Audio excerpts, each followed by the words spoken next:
చూస్తున్నాం. ఇటు అమెరికాపై ఇరాన్ ఒక కీలకమైన ప్రకటన చేస్తుంది. ఒకవైపు వాళ్ళతో చర్చలు జరుపుతూ ఉండగానే ఇరాన్ వాళ్ళపై యుద్ధం చేసేందుకు కూడా ప్రకటిస్తూ ఉన్నారు. దానికి సంబంధించిన బిగ్ బ్రేకింగ్ మనం చూస్తున్నాం. అమెరికాపై అయితే యుద్ధాన్ని ప్రకటిస్తున్నామంటూ కూడా ఇరాన్ సంచలన ప్రకటన చేస్తుంది. ఇటు అమెరికాతో యుద్ధానికి సిద్ధమంటూ ఇరాన్ ప్రకటించిన నేపథ్యంలో ఇరు దేశాల మధ్య చర్చలు జరుగుతుండగానే ఇప్పుడు ఇరాన్ సంచలన ప్రకటన చేస్తుంది. అంటే ఈ ప్రకటనకు సంబంధించి డీటెయిల్డ్ గా చూస్తే యురేనియం శుద్ధ ప్రక్రియను నిలిపివేయబోమంటూ కూడా ఇరాన్ స్పష్టంగా చెబుతోంది. అంటే అలాగే అమెరికా ఒత్తిళ్లకు కూడా తలొగ్గేదే లేదు అంటూ ఇరాన్ ప్రకటిస్తోంది. తమ దేశానికి సంబంధించిన విషయాల్లో రాజీ పడేదే లేదని, తమను శాసించే హక్కు ఎవరికి లేదు అంటూ కూడా ఇరాన్ చెప్తూ ఉంది. అయితే తమను అమెరికా శాంతి చర్చల పేరుతో లొంగ తీసుకోలేదంటుంది ఇరాన్. ఓవైపు ఇరాన్తో శాంతి చర్చలు సాగిస్తూనే అరేబియా సముద్రంలో యుఎస్ యుద్ధ నౌకల మోహరింపు. ఈ నేపథ్యంలో ఇప్పుడు ఇరాన్ తీసుకున్న ఈ నిర్ణయం పట్ల అయితే తీవ్ర ఆసక్తి నెలకొందని చెప్పుకోవాలి. ఇటు అమెరికాతో యుద్ధం వచ్చినా మేము ఎప్పుడు దానికి సంబంధించి ఇరాన్ ముందడుగు వేస్తుందని చెప్పుకోవాలి. ఒకవైపు శాంతి చర్చలు అమెరికా జరుపుతూ ఉండగా కూడా ఇరాన్ ఈ ప్రకటన చేయడం ఒక తీవ్ర దుమారం రేపుతుందని చెప్పుకోవాలి. ఇటు ఎలాంటి పరిస్థితుల్లో అయినా నిలిపివేయబోము, ఇటు యురేనియం ఏదైతే శుద్ధి ప్రక్రియను ఇరాన్ చేస్తూ ఉందో దాన్ని ఎక్కడా కూడా ఆపబోము అంటూ కూడా వారు చెప్తూ ఉన్నారు. అమెరికాతో యుద్ధం ముందుకొచ్చినా సరే తమ సార్వభౌమత్వానికి సంబంధించిన ఈ విషయంలో ఎప్పటికీ రాజీ పడే ప్రసక్తే లేదు అంటూ కూడా ఆయన తేల్చెప్పారు. అంటే తమ ప్రవర్తన శాసించే హక్కు ఏ దేశానికి లేదు, అలాగే శాంతి చర్చల పేరుతో తమను లొంగ తీసుకోవాలని అమెరికా చూస్తోంది అంటూ దానికి ఎప్పటికీ సాధ్యం కాదు అంటూ ఇటు ఇరాన్ చెప్తోంది. తమ దేశ సరిహద్దులకి సంబంధించి అమెరికా ఏదైతే తన సైనిక బలాన్ని పెంచడంపై ఇరాన్ ఏమాత్రం కూడా ఆందోళన చెందడం లేదని ఆగార్చి పేర్కొన్నారు. ముఖ్యంగా అరేబియా సముద్రంలో ఏదైతే అమెరికాకు చెందిన యుద్ధ నౌక యుఎస్ఎస్ అబ్రహాం లింకన్ మోహరింపు తమను ఎంత మాత్రం భయపెట్టలేదంటూ కూడా ఇరాన్ ప్రకటిస్తోంది. ఇటు దీనికి సంబంధించి మనం బిగ్ బ్రేకింగ్ చూస్తున్నాం. ఇటు ఓవైపు ఇరు దేశాల మధ్య చర్చలు జరుగుతూ ఉండగానే అమెరికాపై యుద్ధాన్ని అయితే ఇరాన్ ప్రకటిస్తూ ఉన్నారు. దీనికి సంబంధించి ఇటు మరింత సమాచారాన్ని మా ప్రతినిధి శివ అందిస్తారు. శివ, మనం చూస్తున్నాం ఒకవైపు అమెరికా ఇరాన్తో శాంతి చర్చలు జరుపుతూ ఉండగానే ఇరాన్ మరొకసారి మేము అమెరికాపై దాడులు చేసేందుకు సిద్ధము అంటూ కూడా ప్రకటన చేస్తున్నారు. కాబట్టి దీన్ని ఏ విధంగా చూడాలి? ఇరాన్ ప్రకటించిన ఆ ప్రకటనని ఇటు ట్రంప్ ఏమైనా స్పందించారా? డీటెయిల్స్ ఎలా ఉన్నాయి? ప్రధానంగా చూసుకుంటే ఈ అమెరికా అలాగే ఇరాన్ మధ్య యుద్ధానికి సంబంధించి గత కొన్ని రోజులుగా కూడా ఉత్కంఠ కొనసాగుతుంది. ఒకవైపు దౌత్య చర్చలు జరుగుతూ ఉన్నాయి. ఎప్పుడు యుద్ధం వస్తుందా అనేది కూడా ఇరు దేశాలకు సంబంధించిన ప్రజలైతే తీవ్ర ఆందోళన వ్యక్తం చేస్తున్నారు. అయితే ఈ అమెరికా యుద్ధంపై ఇరాన్ సంచలన ప్రకటన చేసినట్లుగానే ఇప్పుడు అర్థమవుతోంది. అమెరికాతో యుద్ధానికి సిద్ధమంటూ కూడా ఇరాన్ ప్రకటించింది. దానిలో భాగంగా కొన్ని సంకేతాలను కూడా పంపించినట్టు తెలుస్తుంది. అంటే ఒకవైపు ఇరు దేశాల మధ్య చర్చలు జరుగుతూ ఉండగానే మరోవైపు ఇరాన్ సంచలన ప్రకటన చేయడం పట్ల మాత్రం ఇటు ఇరాన్ ప్రజలు అటు అమెరికన్ ప్రజలు కూడా తీవ్ర ఆందోళన వ్యక్తం చేస్తున్నారు. ప్రధానంగా ఏదైతే న్యూక్లియర్ అణుబాంబులు తయారు చేయడానికి వినియోగించే యురేనియం శుద్ధి ప్రక్రియను ఆపేది లేదు. అంటే యురేనియం ను వివిధ రంగాల్లో దీన్ని ఉపయోగిస్తారు, కానీ యురేనియం అతిగా శుద్ధి చేసి దాన్ని మాత్రం అణుబాంబులకు న్యూక్లియర్ బాంబులకు ఎక్కువగా వినియోగిస్తూ ఉంటారు. ఆ యురేనియం శుద్ధి ప్రక్రియ అనేది నిలిపేసే ప్రసక్తే లేదంటూ కూడా ఇరాన్ ప్రభుత్వం తెలియజేసింది. ఇంకా అమెరికా ఒత్తిళ్లకు తలగ్గేది లేదంటూ కూడా ఒక ప్రకటన కూడా చేసింది. తమ దేశానికి సంబంధించిన విషయాల్లో రాజీ పడేది లేదంటూ కూడా తేల్చెప్పింది. తమను శాసించే హక్కు ఎవరికి లేదంటూ కూడా ఇరాన్ సుప్రీమో ఖమేనీ కూడా ట్రంప్ను ఉద్దేశించి ఆగ్రహం వ్యక్తం చేశారు.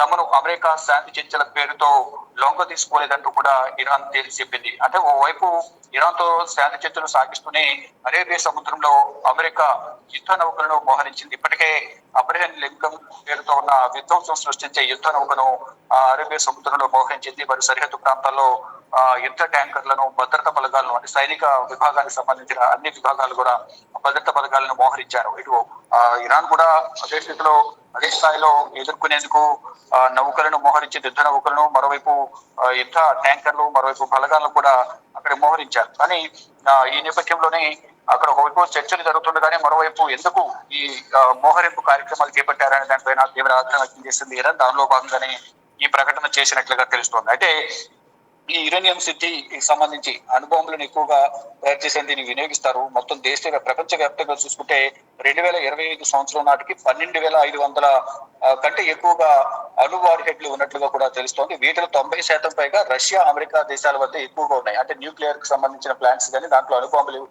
సంబంధించి కానీ ఎక్కువగా రష్యా అలాగే అమెరికా వద్ద ఎక్కువగా ఉన్నాయి. సుమారు అంటే రష్యాకు అత్యధికంగా 5,500కు పైగా రష్యా వద్ద ఉంటే, అమెరికా రెండో స్థానంలో 5,000కు పైగా, అంటే వాటి కూడా 5,000 వరకు కూడా ఈ అణ్వాయుధాలు కలిగి ఉన్నట్లు తెలుస్తుంది. ఇక చైనా వద్ద కూడా ఎక్కువగా ఉన్నాయి. దాంతో పాటు ఇటు భారత్, పాకిస్తాన్ వద్ద దాదాపు 170 నుంచి 160 అణు రియాక్టర్ సంబంధించిన అణు బాంబులకు సంబంధించిన ప్లాంట్స్ అయితే ఉన్నట్లుగా తెలుస్తోంది. మొత్తంగా దీని ద్వారా న్యూక్లియర్ ప్రయోగిస్తే మాత్రం సగం వరకు భూభాగాలను కూడా దెబ్బతినే అవకాశం ఉంటుంది అనేది ప్రధానంగా చెప్తున్నారు. గతంలో కూడా అటు భారత్, పాకిస్తాన్ మధ్య ఆపరేషన్ సింధూర్ భాగంగా భారత్ దాడిలో ఎక్కడైతే అత్యంత సమీపంలో పాకిస్తాన్ సంబంధించిన న్యూక్లియర్ ప్లాంట్లు అత్యంత సమీపంలో దాడి జరిగిన నేపథ్యంలో దాని ప్రభావం అనేది చాలా ఎక్కువగా ఉంటుంది అనేది ప్రధానంగా భావించి అమెరికా అధ్యక్షుడు ట్రంప్ మధ్యలో మాట్లాడి నేను వారిను ఆపాను అనేది ఆయన ఒక ప్రధానంగా ఆయన సమాచారాన్ని అయితే అందరికీ ఇచ్చారు. అంటే ఒక యుద్ధం ఆగటానికి నేనే కారణం, లేని పక్షంలో ఆ న్యూక్లియర్ ప్లాంట్ ఏదైతే ఉందో దాని మీద ఈ దాడి జరిగినట్లయితే దాని ప్రభావం చాలా ఎక్కువ ఉంటుంది, లక్షల్లో ప్రజలు చనిపోతారనేది నేను వారి దృష్టికి తీసుకువెళ్లి వివాదాన్ని పరిష్కరించారంటూ కూడా గతంలో ట్రంప్ తెలియజేశారు. కానీ ఇటు పాకిస్తానే వచ్చి భారత ఆర్మీ చీఫ్ తోనూ మరోవైపు ఇతర త్రివిధ సాధారణతలతో మాట్లాడి యుద్ధాన్ని ఆపినట్లుగా వారు చెప్తున్నారు. చూసుకుంటే ఏదేమైనప్పటికీ కూడా ఇప్పుడు ప్రధానంగా ఇప్పుడు ఉన్న సందర్భంలో ఇరాన్ అలాగే అమెరికా మధ్య యుద్ధం కొనసాగుతోంది.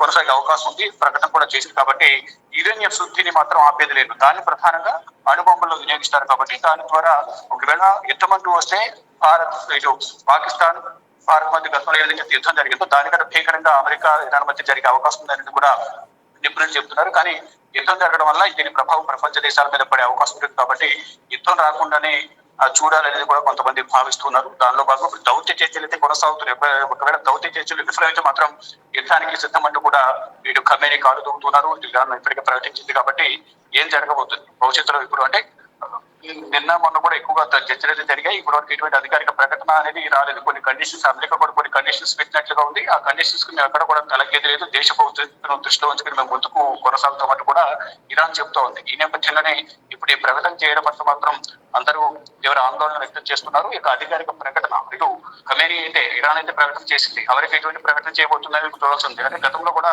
ట్రంప్ ఒక ప్రకటన చేశారు. అంటే చర్చలు విఫలమైతే మాత్రం మేము దాడి చేస్తామని ట్రంప్ చెప్తే ఇటు ఇరాన్ కూడా మేము కూడా సిద్ధంగా ఉన్నామని ఇరాన్ చెప్తుంది. కానీ ఇప్పుడు అధికారికంగా మరొక ప్రకటన చేసిన నేపథ్యంలో చర్చలకు సంబంధించిన సారాంశాన్ని ఇప్పుడులోగా అధికారికంగా ప్రకటిస్తారు. ఎప్పుడు దీనికి సంబంధించి అధికారిక ప్రకటన ఉంటుందనేది కూడా అందరూ ఉత్కంఠగా ఎదురు చూస్తున్నారు. కానీ ఇప్పుడు ఈ ఖమేనీ ప్రకటన, ఇరాన్ ప్రకటనతో అమెరికా రియాక్షన్ ఏ విధంగా ఉండబోతుందని కూడా చూడాల్సి ఉంది. అసలు రైట్, థ్యాంక్ యూ శివ.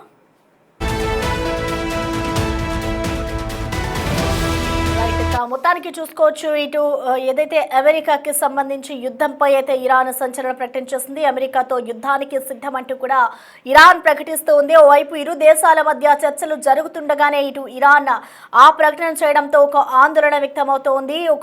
దీనికి సంబంధించి ఏదైతే ఇరాన్ యురేనియానికి సంబంధించి ఒకటి చేస్తూ ఉందో దాన్ని ఎట్టి పరిస్థితుల్లో కూడా మేము ఆపబోము అంటూ కూడా వారు స్పష్టం చేస్తున్నారు. శుద్ధి ప్రక్రియను మేము నిలిపివేయబోము అంటూ కూడా ఇరాన్ ప్రకటిస్తోంది. మరి దీనికి సంబంధించి ట్రంప్ ఏ విధంగా స్పందిస్తారు?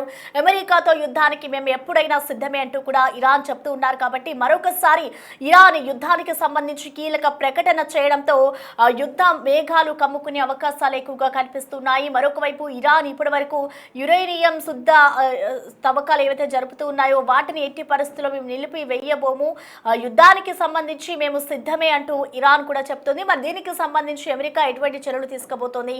అమెరికా వీళ్లతో మాట్లాడబోతోంది కాబట్టి ఆ మీటింగ్ తో ఏమైనా వెనక్కి తగ్గే అవకాశాలు ఉన్నాయా అనేది కూడా వేచి చూడాలి. ఇటు ఇప్పటికే మరి అరేబియా సముద్రంలో కూడా యుఎస్ యుద్ధ నౌకలను అయితే మోహరించారు. మరి ఈ నేపథ్యంలోనే ఇరాన్ సంచలన ప్రకటన అయితే వెలువడించిందని చెప్పుకోవాలి. దానికి సంబంధించిన విజువల్స్ కూడా మనం చూస్తున్నాం. ఇప్పుడు ఇరాన్ ప్రకటనతో మరొకసారి ఇటు అమెరికా అలాగే ఇరాన్లో యుద్ధాలు మరొకసారి ఉంటాయని చెప్పుకోవాలి.